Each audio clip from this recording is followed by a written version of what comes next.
Last week, we kicked off the high school football season. Plenty of surprises last week, including a upset at South Range High School. And, well, I mean, Coach Yeagley's not going to think it was an upset, but a lot of people did. And South Range knocking off the Poland Bulldogs. And let's catch up now with the head football coach of the South Range Raiders, Dan Yeagley. Yeags, I'm assuming that you don't think that was an upset on Friday night.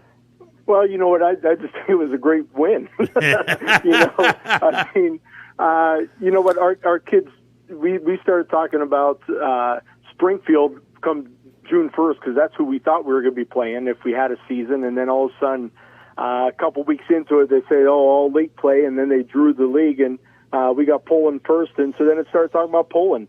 Our kids believe. They believe in each other. They believe in the team. They believe in the process. And it's scary playing a team like Poland, how good they are and how good they've been. And our kids fought hard and to the very end and didn't get distracted by all the delays and rain. And it was one heck of a ball game. It would have been a nice one to watch.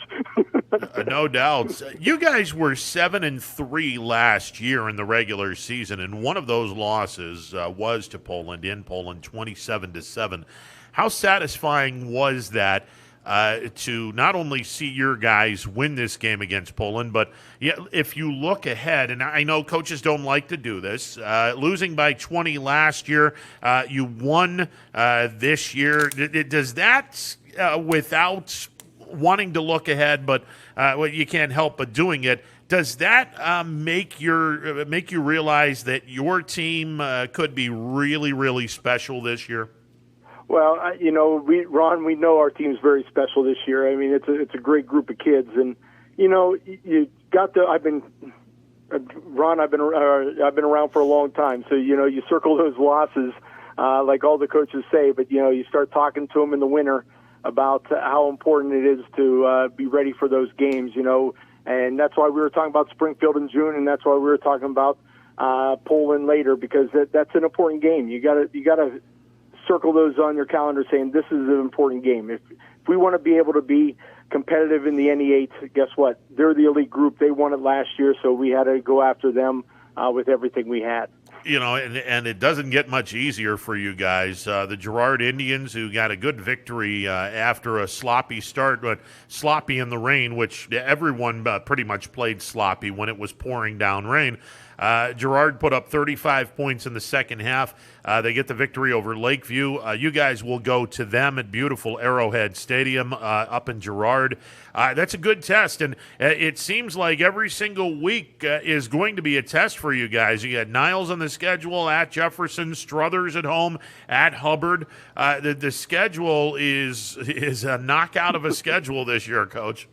Oh, it's brutal, but you know what? That's the NE8. I mean, the NE8's a great conference. It's filled with great coaches and great teams and great traditions and programs, and we're excited to be part of it. I mean, we really are, and we know that if we do well in the NE8, that we're going to be battle tested and ready for the playoffs. And just like last year, beating a Bel Air team in the first round, because guess what? The NE8 prepared us for that, and Girard is tough, very tough. I mean, Coach Pearson does a phenomenal job. Look at what they've done the last 4 years with their state run and everything else. And Girard does what Girard does. I mean, he runs a program. They do what they do. They don't worry about anybody else, and they execute very well. And they are scary. Their skill kids are really scary.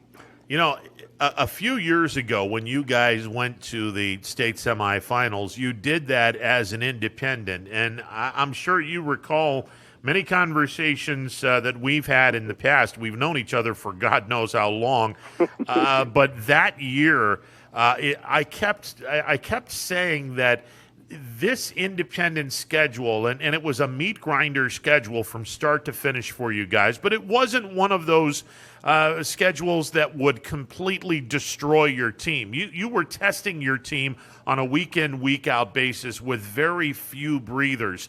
And it got me to thinking, this 6-game emergency schedule that everyone has, and I'm looking at this schedule, It's very similar to the schedule that you guys had when you were an independent. Very, very few.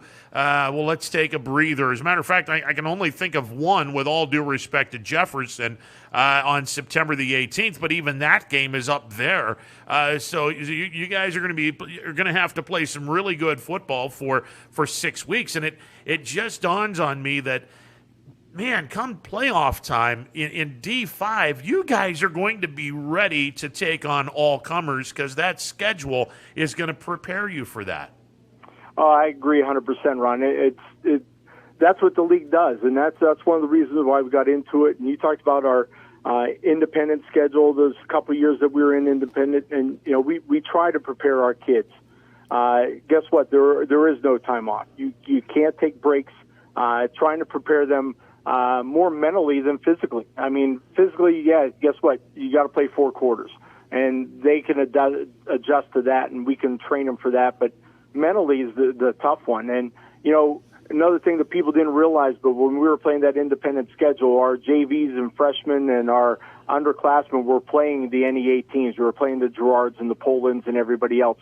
So they were getting used to those teams and understanding how hard it was to play that caliber of football week in and week out. And like I said, hats off to the kids and my coaches, because they did a great job.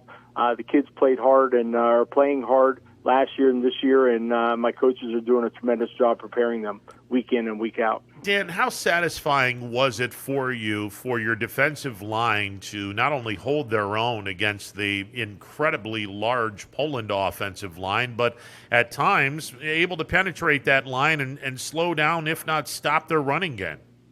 It was very satisfying. My goodness, the D-line, I mean, that's just part of it. I mean, we had people filling in, and we were playing a bunch of kids, trying to keep kids fresh for the fourth quarter, because we knew it was going to be a meat grinder of a game, and especially when they get in their double tights and start pounding at you with those big linemen and big backs. And our linebackers did a great job filling the seams, and we had to play as a unit. I mean, the whole defense. And if you go back, even look, our secondary was coming in and making tackles for like a 1-yard gain and everything else. They did their job, and again, hats off to my coaches for getting them ready to play like that, because, like I said, Coach Williams and the Poland Bulldogs are a phenomenal team, and we were able to, control a little bit of the line of scrimmage at times and, make up differences when we couldn't. So very, very proud of them.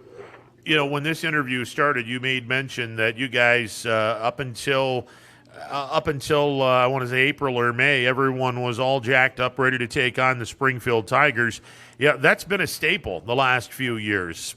Springfield, the first game on the schedule, and year in, year out for the last few years, that's been the marquee matchup in week number 1. You don't get to play Springfield in the regular season, and I'm sure that you guys would love to be able to not have Springfield on the schedule this year, because that means that you're making a very, very deep playoff run. But if for some strange reason South Range and Springfield season comes to an end prior to the end of high school football, have you guys made arrangements to play a game against each other? We have not talked about that. I mean, I know some schools have gone ahead and scheduled beyond the playoffs, but, we haven't thought that far ahead yet. I mean, we're worried about these conference games right now, and we got to take care of them. And, knowing that everybody's in the playoffs, and we'll see how that goes. And, we love playing Springfield. Springfield's a great rivalry game, and oh my goodness, they're loaded again this year like they were last year, and would have loved to play them. I mean, we schedule our non-league to prepare us for the league play, and that's crucial. That's why you got a Springfield, you got a Crestview, and you got a Canton Central Catholic on the schedule to prepare you for the Polands and the Girards and everything else. And I've talked to Sean many times during the pandemic thing, and was even hoping maybe for a scrimmage with them, but that just didn't work out. And it's so important that we keep that rivalry going, and looking forward to the games in the future. But after the playoffs, depending on how we do, and we'll figure out a schedule after that. But, we got to worry about, well, first things first, we got to worry about Girard. That's the important thing right now. Yeah, you're going to be worried about a lot of teams on your schedule, Coach. That is for certain. A lot of naysayers when you guys joined the NE8. There were a lot of naysayers saying, "What the hell is South Range doing on this or in this league? They're D5. All of these teams are D4, and some of them are D3. They're going to get annihilated." And I'm sure you heard some of those people. It's good to see that you guys came into this league and not only held your own. You guys have done an amazing job of knocking off some really, really good teams, and you don't hear those naysayers anymore. Well, it happens. I mean, whenever you change leagues, and we've changed leagues a couple times, the ICL, the ITCL, whatever, and everything else that, we've changed leagues, and everybody wonders what's going to happen and this and that. Well, this was a good move for us, and we have to trust the program. I mean, you really do, and it wasn't just about football; it's about all sports. And I think it was the best move for South Range to join the NE8.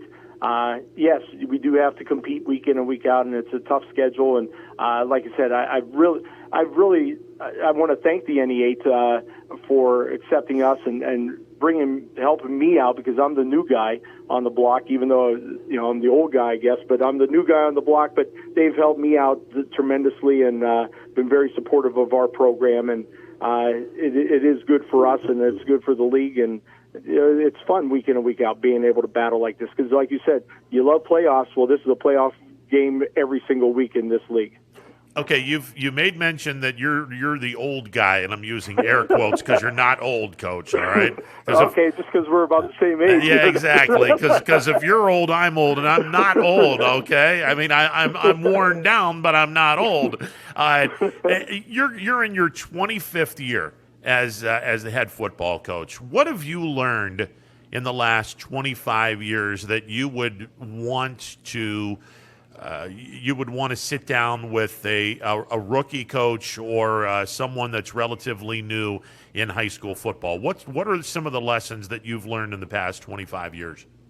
Well, I've learned from great coaches. I mean, I've been surrounded by great coaches, and I've played under Coach McNay, Coach Owen, Coach McClellan, Coach Ferrani. I mean, those were the head coaches before me, and I've learned a lot from them about South Range football. Having graduated from there, you learn a lot.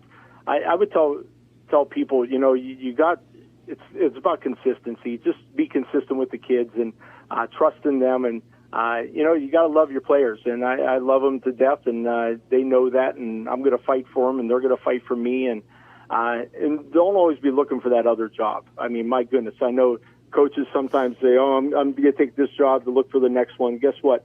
There's no job more important than the one you have right now, and that's South Range for me, and that's going to be South Range. That's the way it is, because it's a great place to be, and I've been spoiled rotten here with great players and great coaches and a great administration that's very supportive, and a great community. My goodness, the community's been phenomenal in their support of South Range football, and that's just be consistent and love where you're at, because you never know what's going to happen, because things get crazy in the game of football. You love South Range, and the community loves you back, Coach. I know that for a fact. It's always a pleasure. Thanks for coming on, and look forward to catching the result of your guys' game against Girard.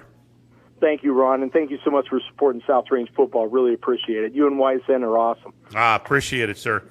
Dan Yeagley, he is the head football coach of the South Range Raiders. The Raiders taking on the Girard Indians week 2. My God, this schedule. Wow.